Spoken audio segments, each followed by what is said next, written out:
Hi everyone! So in today's video I'm back with a recipe for Handi chicken curry, which is different from your basic traditional chicken curry and has kind of a unique recipe.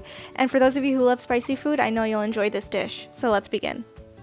Alright, so for our initial ingredients, we'll need about 20 to 23 cashews, about 15 dry red chilies. I like my food pretty spicy, so if you have a lower spice tolerance, you can decrease this just a little bit. 2 bay leaves and 3 cardamoms. 4 big tomatoes, which you can just roughly chop because we're going to puree this later on. 1 tablespoon of garlic paste and 1 tablespoon of ginger paste. A tablespoon of Kasuri Methi or Fenugreek leaves. And 2 big onions, which we're going to finely chop. This was roughly about 300 grams of onions that I'm using.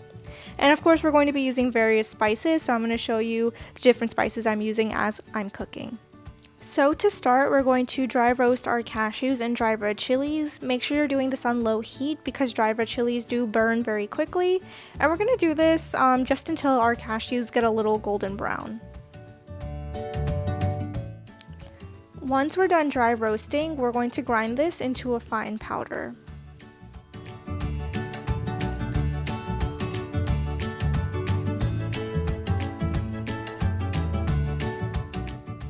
So you can see the consistency of the masala powder that I have here. It may take a little longer for it to get this fine. So once it is, we can add in our tomatoes and then we're going to grind this again to make this into a nice masala tomato puree. So once we have this nice consistency, we're just going to set this aside for later. Now we're going to start making our curry. So I'm heating up a little more than half a cup of olive oil on medium heat, and I'm adding in our cardamoms and bay leaves.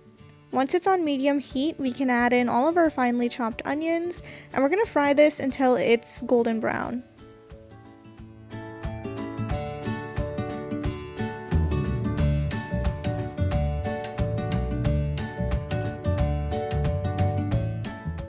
Once our onions are golden brown, we're going to add in our garlic paste and ginger paste and mix that in and fry this for another 2 to 3 minutes.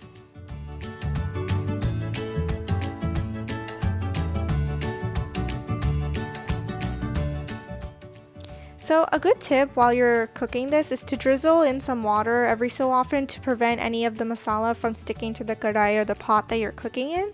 So just drizzle in some water every so often to prevent that. Next we're going to add in our spices. So we're going to start by adding 1 teaspoon of turmeric powder, 2 teaspoons of coriander powder,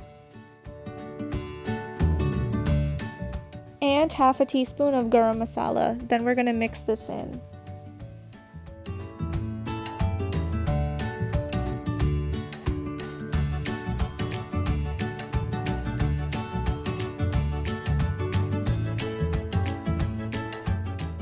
Now we're going to add in salt to taste, and half a teaspoon of red chili powder. Now we're going to mix this in and fry this for another 2 to 3 minutes. With any curry recipe, I did want to mention the importance of cooking your masala really well, because if you have any rawness of the onion or any part of the masala, it's really going to make a huge difference in the taste.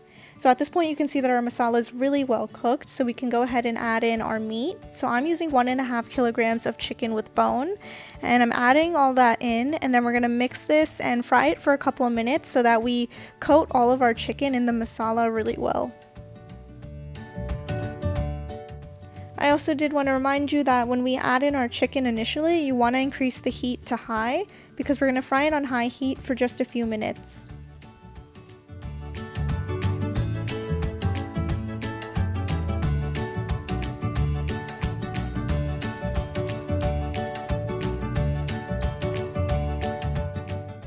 Once the initial rawness of the chicken is gone after frying it for a few minutes, we can add in that masala tomato puree we made earlier. So we're going to add in all of that and make sure we coat it really well in the chicken and cook this for a few minutes, and we're still on high heat at this point.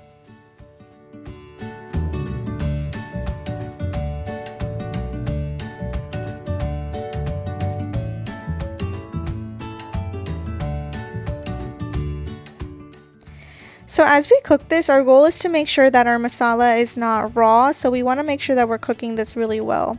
And what you'll see is that bubbles will start to form because our curry will start to boil, and at that point you should add in water.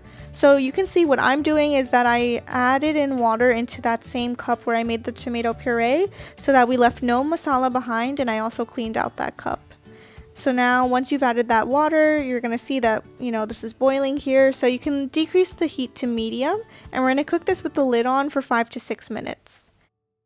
After 5 to 6 minutes, you should check on the curry and give it a stir. And at this point, you'll also add in 1 tablespoon of Kasuri Methi or Fenugreek leaves and mix that in as well.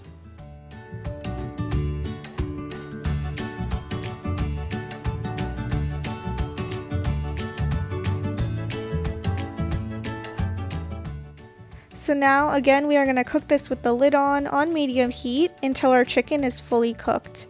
Of course, every few minutes I want you to make sure that you check on the curry and stir it around.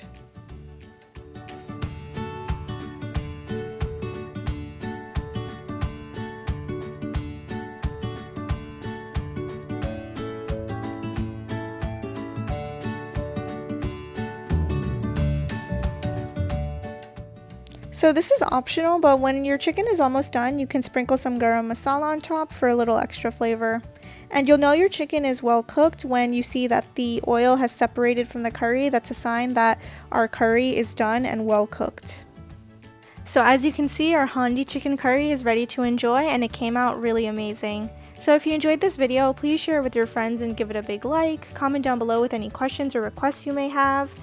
Subscribe for future recipes and hit that bell icon so you get notified every time we post. Thanks for watching!